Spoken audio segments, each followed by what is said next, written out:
Hai teman-teman, ketemu lagi dengan saya Cherry Ayandarti, tentunya di channel saya sendiri. Nah, setelah kemarin kan saya perkenalan diri dan ngomong beberapa tentang diri saya gitu. Nah, untuk yang sekarang saya ingin me- ap- ngobrol gitu tentang hal apa sih yang kalian lakukan gitu saat senggang. Nah, ini tentunya karena ini monolog ya, saya juga akan memberikan informasi satu arah gitu. Tontonan apa sih yang disukai di apa atau hal apa sih yang disukai di waktu senggang gitu. Nah, untuk waktu senggang biasanya saya tuh lebih banyak untuk yang pertama adalah membaca sesuai hobi yang saya lakukan atau yang saya beritahukan gitu. Yang kemarin adalah salah satunya adalah membaca, yang kedua adalah nonton gitu. Nontonnya itu nonton Netflix gitu. Saya suka sekali nonton Netflix selain membaca ya, tapi the first is membaca, terus yang kedua baru itu nonton Netflix gitu.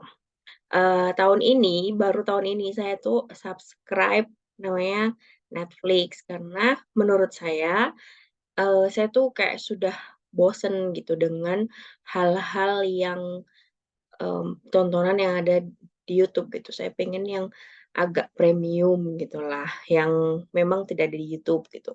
Dan selain itu, tujuan saya juga subscribe Netflix itu, yang pertama itu memang untuk membiasakan diri untuk mendengar bahasa Inggris gitu. Jadi memang, untuk upgrade, bahasa Inggris saya gitu. Khususnya adalah listening. Nah, yang pertama yang kadang saya suka tonton itu adalah, komedi Friends. Friends itu, saya cukup suka ya, suka banget malah. Nah itu, mmm, memang sih lawas gitu dan itu bukan, serial yang baru gitu. Dan karena saya juga dulu waktu Friends itu ada, saya belum ngerti apa-apa, apa sih ini gitu. Orang-orang ketawa, saya tuh kok nggak ketawa, kenapa gitu. Ternyata setelah saya tonton sekarang, saya tuh kan penasaran gitu, apa ya yang ditonton enaknya gitu.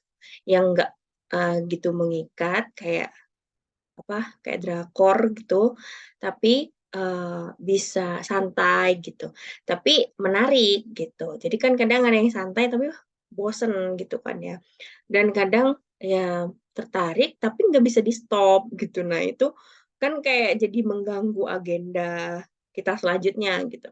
Nah akhirnya saya memilih, ini, komedi Friends ini gitu. Memang kalau di YouTube itu kan, ada apa, yang saya butuhkan tuh sebenarnya kayak subtitle in English-nya gitu.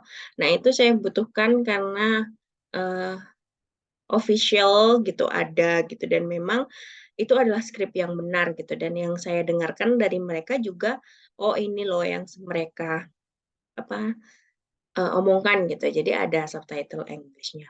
Nah, kalau di YouTube itu adanya tuh auto generate itu yang CC auto generate. Nah, itu kadang memang mereka tuh dari audio yang di-generate ke teks. Nah, biasanya tuh ada beberapa kesalahan. Nah, itu yang, karena saya butuhnya untuk belajar gitu ya, butuh yang benar, bukan buat yang kayak santai aja gitu, with no goals gitu, tapi memang pengen yang tahu yang benar dan membiasakan hal yang ya benar-benar tahu gitu kalau ini conversation yang, conversation atau daily conversation yang diucapkan itu memang ini gitu, verb-nya, pokoknya kata-kata per word-nya itu, harus exactly benar gitu. Nah, sejauh ini sih cukup membantu ya bagi saya gitu, cukup signifikan naiknya.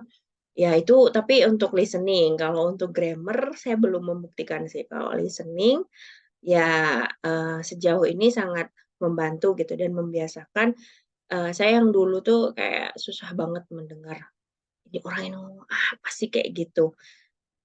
Ini apalagi kalau aksennya itu lebih, apa ya, banyak slangnya gitu. Nah, itu agak-agak tidak terdeteksi gitu untuk indera pendengaran saya gitu. Nah, tapi, sekarang sih meskipun yang tidak terlalu ekspor, nah itu sangat-sangat membantu gitu untuk, ya best deal, best subscribe lah menurut saya Netflix ini. Terus selain, hal-hal untuk itu, maksudnya untuk upgrade bahasa Inggris gitu. Yang kedua saya subscribe Netflix ini memang ya itu untuk tontonan-tontonan yang, memang kan dokumenternya tuh bagus banget. Terus ada lagi, kayak, Discovery Channel atau, mmm, reality show ya kayaknya. Nah, yang saya suka tuh kayak reality show tentang rumah-rumah gitu. Maksudnya tentang how to organize, how to tidying up gitu. Kayak tidying up with Marie Kondo. Nah, itu yang saya sasar duluan karena saya itu ya tahun ini juga itu salah satu resolusi saya buat, membiasakan diri itu, apa ya, lebih organize gitu. Jadi lebih how to be tidying person gitu. Nah, itulah intinya meskipun, sampai di bulan ini itu ya belum sempurna lah ya, tapi, cukup signifikan gitu, saya jadi enjoy gitu, menyukai bagaimana sih, apa, gimana kita itu lebih suka gitu buat, ketagihan lah intinya untuk organize sesuatu gitu, untuk, ini gimana ya gitu, di mana letaknya gitu. Jadi ketika kita banyak bersih-bersih itu, kita jadi aware gitu, di mana sih apa aja sih, buku atau barang-barang yang kita punya gitu, apa aja gitu.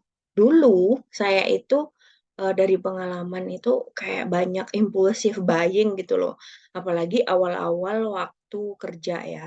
Nah itu udah dapet gaji pertama, terus, udah gaji pokoknya baru dapet gaji, itu rasanya kayak pengen yang, "Ya ampun akhirnya gue dapet gaji," gitu, self reward lah kalau kata anak zaman sekarang ya, dikit-dikit self reward gitu. Nah setelah saya banyak Eee, beli, beli-beli gitu. Saya tuh karena males organize gitu, cuman saya taruh gitu di mana, ya bener sih, tidak mengganggu gitu. Tapi ya lama-lama barang-barang itu nggak kelihatan gitu, menumpuk dan kita tuh nggak tahu rasanya kayak kita tuh belum punya, kayak gitu. Nah, waktu itu karena saya merasa di tahun lalu atau 2 tahun lalu ya, saya itu udah lumayan lama sih kalau, eee, nah itu saya start belajar tentang financial plan kayak sebelum di CC sih, itu sudah ikutan gitu kayak, ikutan aware tentang, bagaimana sih, mem membeli sesuatu itu dengan mindfulness gitu-gitu. Nah itu sudah akhirnya kayak intinya kayak gitu tuh kayak saya tuh merasa kayak bokek terus gitu loh, ini kok belum belum akhir bulan kok uang udah habis gitu, tapi pengen beli melulu gitu. Akhirnya, ya itu ada kayak Joska ya yang dulu ya, nah kayak gitu, tapi sekarang udah nggak ada. Nah itu, tapi saya tuh, nah waktu Joska itu kayak lebih, apa ya, takut bawaannya gitu. Ya ampun ini, harus malah ini ya, mengamankannya duit tuh gimana, kayak gitu. Lebih lebih jatuh ke situ sih, bukan lebih kayak aware duit tuh belanjanya ke mana. Nah, saya tuh, memang ya namanya orang belajar itu kan harus sedikit demi sedikit, sabar gitu kan ya, sesuai sesuai yang ajarkan gitu dalam, kita kalau belajar gitu. Harus sabar gitu, nggak bisa langsung pinter gitu, ibarat bayi tuh ya nangis dulu gitu, baru tengkurap, baru bisa merangkak, duduk kayak gitu. Terus ya bener-bener lama gitu saya tuh mengerti apa itu duit, apa, duit dana darurat, apa itu kenapa kita harus punya dana darurat. Saya dulu nggak punya sama sekali dana darurat. Buat apa sih kita itu nabung, ya nabung tahu gitu, tapi kayak, boro-boro ada yang ditabung sampai akhir aja nggak ada gitu. Nah, setelah itu saya ikut CC, terus makin kayak tahu gitu loh, oh begini ya, oh begini, itu di tahun 2021 saya CC itu ikut. Nah, waktu di CC juga, enggak sih, setelah di CC, saya tuh di lain kesempatan, di waktu yang sama, saya tuh juga ikut kayak, apa sih, gerakan belajar, apa sih, gemari itu loh, bersih-bersih. Jadi kayak memisahkan, saya dulu juga beli Marie Kondo itu, tapi saya tuh kayak, apa sih ini gitu, nggak ngerti gitu, apa sih sparkling joy gitu. Jadi saya tuh kadang lihat di YouTube gitu-gitu, nggak ngerti, harus default. Saya juga ini apa, apa, melipat sesuai ini di foldingnya itu, tapi kayak nggak, apa sih sebenarnya gitu, keinginannya, apa, maknanya kita itu buat organize kayak gini gitu. Akhirnya cuman baca bukunya, cuman itu. Akhirnya ikutlah, emang kita ya perlu gitu menurut saya itu buat, ikut semacam, ya itu kayak pengembangan diri, CC, career class, gemari, atau dan lainnya gitu.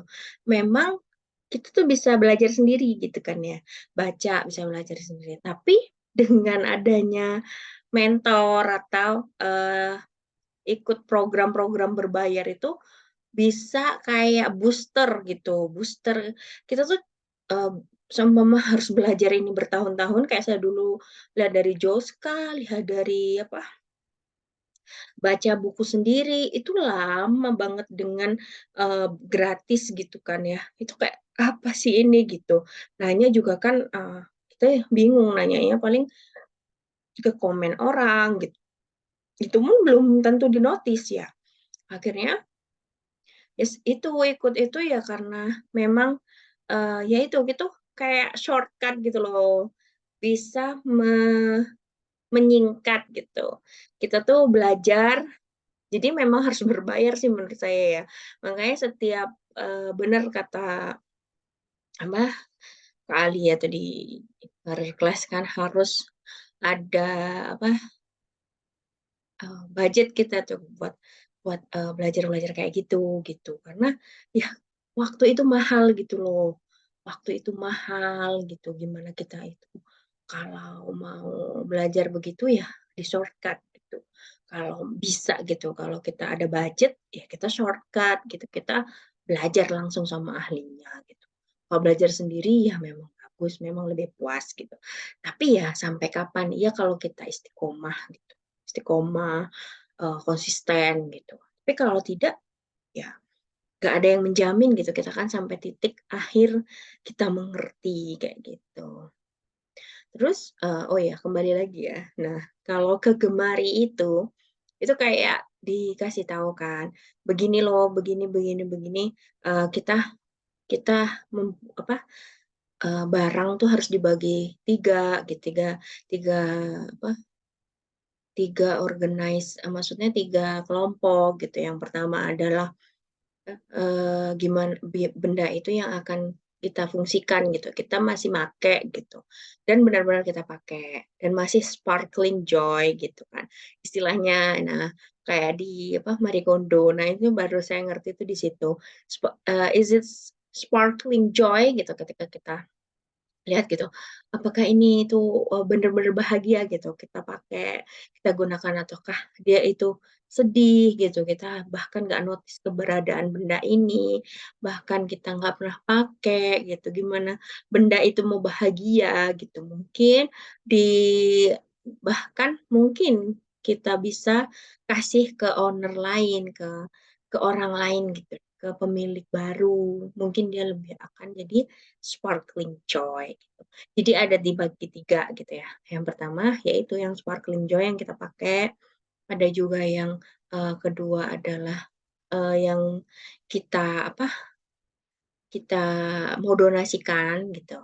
Yang ketiga yang nggak kita pakai gitu. Saya lupa sih banyak ya kayaknya, 4 apa 5 apa 3 ya.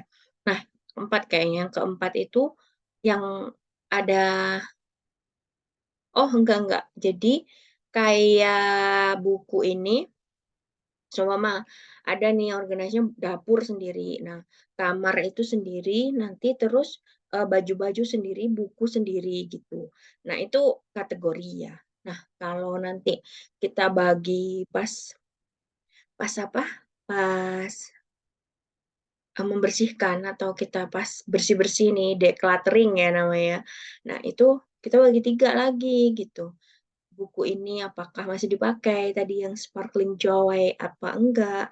Terus yang kedua dia itu, eee, apa,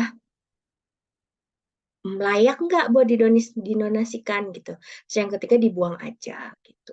Jadi waktu saya itu waktu ngerjain tugasnya dari Gemari itu, saya keluarin semua kan, dikeluarkan semua, bajunya gitu kan ya, baju gitu, hari ini baju dulu, minggu ini gitu, baju. Nah, saya keluarkan, astagfirullahaladzim, sangat banyak sekali dan di situ saya langsung kayak pusing gitu. Astagfirullahaladzim, selama ini saya tuh belanja-belanja terus segini, inilah kemana larinya duit saya selama ini, gitu. Nggak bisa nabung, nggak bisa apa gitu. Tapi itu udah karena sudah belajar finansial itu, nah itu udah mulai kayak jangan-jangan gitu. Tapi kayak ya kayak, oh udah kok udah disisihin gitu. Ya nggak apa-apa dong kita beli-beli gitu. Nah, ditambah combo with tugas dari Gemari itu kita nambah dan sekaligus kayak, ini loh apa, apa, kamu itu loh banyak banget kayak ininya gitu, apa, barang-barang kamu gitu. Nah, setelah saya melihat gunungan baju saya itu, saya tuh waktu itu kayak pusing banget gitu ketika milih. Dan waktu ketika milih banyak sekali sekali yang masih berlabel belum dipakai gitu loh. Nah, semakin pusing gitu. Terus di situ kan dikasih tahu gitu. Nah, ada efeknya gitu, ada efek psikis, ada efek eh, pokoknya intinya ada efek psikis lah. Nah, di situ akan mual, pusing gitu. Karena disitulah Anda itu kayak merelakan gitu barang yang selama ini nggak boleh diutik-utik, nggak boleh diutik-utik gitu. Jadi memang semua itu menurut saya ya about shopping atau about tidying up itu semua terintegrasi dan dengan psikologi kita gitu. Jadi semua tuh juga, ada pengaruh gitu dari mental kita, dari keadaan kita gitu. Nah, di situ memang disebutkan juga ini efeknya Anda nanti akan, ada pusing-pusingnya, ada mual-mualnya gitu. Nah, di situ saya mual dan pusing dan saya langsung baca efek, oh ya udah memang berefek gitu. Dan mungkin saya kalau nggak di waktu itu nggak belajar juga, saya akan jadi hoarder gitu mungkin ya. Cuman beli-beli nggak dipakai, beli-beli nggak dipakai gitu. Terus dan waktu itu kayak langsung pusing banget gitu, pusing gitu. Jadi ya namanya kan kita selama ini keep things atau stuff gitu yang banyak itu tidak boleh diganggu-gugat sama orang gitu. Dan kita sendiri yang pakai sendiri dan orang nggak boleh kecampur di situ dan kita sendiri yang bongkar, terus kita menemukan fakta bahwa kita itu telah punya gitu banyak hal gitu. Dan kita harus di situ membagi tiga itu dan salah satunya adalah ini dipakai nggak? Kalau nggak dipakai tentunya yang berlabel-label itu harus satu, entah itu dijual, entah itu didonasikan, pokoknya keluar dari rumah gitu dan harus menemukan owner yang baru. Terus yang kedua dibuang memang atau yang tidak layak ini didonasikan kan ada itu yang ikut ya. Tapi rata-rata sih banyak yang kayak lebih dibuang atau jadikan perpanjangan ke kain pel atau apa gitu. Nah itu yang bukan kalau baju ya, nah kayak gitu. Terus nah, waktu saya mau ngari, ya ampun banyak banget. Terus akhirnya dari situlah saya tuh udah mulai mundur, unfollow hal-hal yang kayak apa, baju akun-akun jualan baju itu kan dulu kan kayak sempet marak banget gitu. Dan dulu tuh susah banget kan lumayan cari yang hijab gitu. Nah, sekarang tuh kayak gara-gara bergaji terus langsung kayak ada hal yang baru langsung, "Aduh pengen beli," gitu. Semua yang bagus pengen dibeli gitu. Padahal badannya cuma satu gitu, kerjanya cuma 5 hari dalam seminggu, terus juga keluar mungkin 1 kali atau 2 kali sebulan gitu, untuk hangout kayak gitu-gitu. Ayo beli baju terus gitu. Nah, di situ saya merasa kayak, "Ya Allah, saya masih gumoh gitu, masih mual dengan barang-barang saya tuh masih banyak," gitu. Nah, dari situ saya aware gitu, apa sih yang saya nggak punya, apa sih yang saya punya gitu. Itu, masih dari baju aja sih gitu. Setelah itu buku, kalau buku tuh juga masih PR juga ya bagi saya karena saya tuh suka sekali gitu buku, tapi sekarang udah beralih ke e-book gitu. Tapi kan nggak semua penulis tuh mau gitu menghadirkan e-book gitu. Padahal saya tuh, suka sangat menghargai penulis-penulis yang mau menghadirkan e-book gitu dalam untuk karyanya. Ya karena pembajakan di Indonesia kan masih cukup ramai ya, gitu. Masih sangat masif gitu dan nggak ada malunya buat jualan apa, di marketplace gitu sampai sudah di-notice penulisnya sendiri gitu, mereka tuh nggak kurang apa ya, ya itulah mungkin ya kurang edukasi atau, dan semacamnya. Jujur waktu kecil itu memfotokopi buku tuh ya merasa tidak melanggar hukum kayak gitu. Karena mungkin dulu juga belum masif ya dan waktu SD mungkin sampai kuliah lah ya tuh dulu, apalagi kuliah tuh kan masa, nggak punya buku asli ya jarang, banyaknya fotokopi karena ya dulu juga nggak semudah sekarang sih untuk akses-akses informasi, akses-akses semuanya untuk saya gitu. Nah nah itulah apa, tadi sampai meluber ke mana-mana ya. Nah jadi, tadi adalah hal-hal yang saya lakukan gitu di waktu senggang. Yang pertama yaitu tadi adalah, baca buku gitu. Buku lebih banyak ke fiksi sih, karena kalau baca baca jurnal atau baca buku, oh ya sama non-fiksi yang kayak, eee, personal development gitu. Nah kalau kayak jurnal itu tidak di waktu senggang tentunya, karena itu termasuk pekerjaan. Nah, kalau yang kedua adalah kayak, Tidying Up with Marie Kondo, hidup minimalis, terus lihat-lihat orang cara organize tuh gimana gitu. Karena menurut saya tuh kita harus lihat contoh gitu, karena kata, siapa, Marie Kondo juga, kita tuh nggak bisa gitu membersihkan sendiri, itu bersih aja gitu, kita harus bisa memvisualisasikan gitu. Nah, gimana cara kita memvisualisasikan hal yang kita inginkan itu harus bersih, terus gini gitu. Kita kan nggak mungkin punya gambaran ya, kecuali kalau kita, banyak untuk memasukkan ingatan-ingatan atau banyak meng-capture momen yang bersih atau, di rumah begini. Nah, kalau kita nggak punya, itu akan susah gitu. Jadi menurut saya ya saya berusahanya dengan nonton gitu, How to Organize gitu, terus, Hack My Home itu juga sangat menarik gitu. Karena, gimana sih dengan, hunian kita yang saat ini semakin minimalis ya karena tanahnya kan dikit dan makin mahal. Nah itu gimana sih caranya peralatan atau bisa mengakomodirlah kebutuhan kita gitu, seumpama kebutuhan, dapur yang begini, anaknya berapa gitu. Itu sangat, apa, menarik gitu bagi saya tontonan-tontonan kayak gitu. Dan memang sesuai kebutuhan saya gitu dan sesuai dengan goals.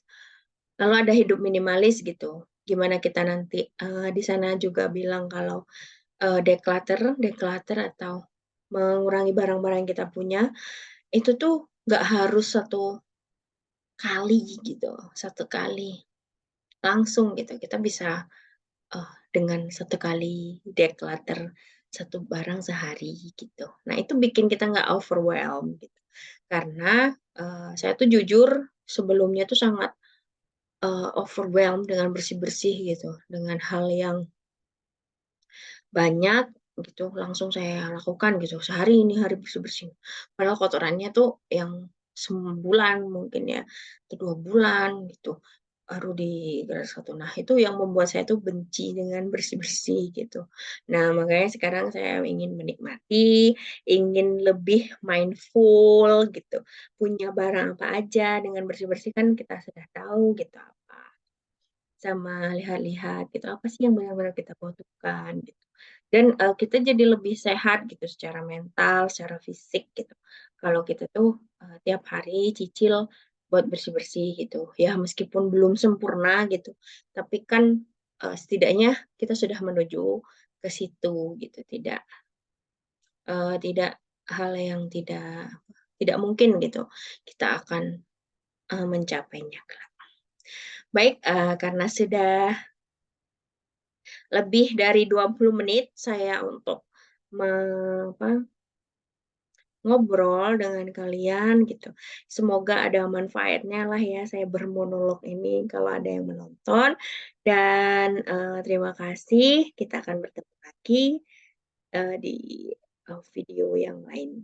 Wassalamualaikum warahmatullahi wabarakatuh.